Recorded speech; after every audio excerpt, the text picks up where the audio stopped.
হে আল্লাহ, তুমি আমার রব। তুমি ছাড়া আর কোনো সত্য উপাস্য নেই।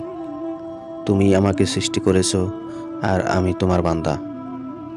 আমি তোমার প্রতিশ্রুতি ও অঙ্গীকারের ওপর যথাসাধ্য প্রতিষ্ঠিত আছি।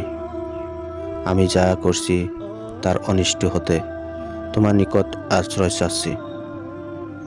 আমার ওপর তোমার যে নিয়ামত রয়েছে আমি তা স্বীকার করছি, এবং আমি তো আমার অপরাধ স্বীকার করছি।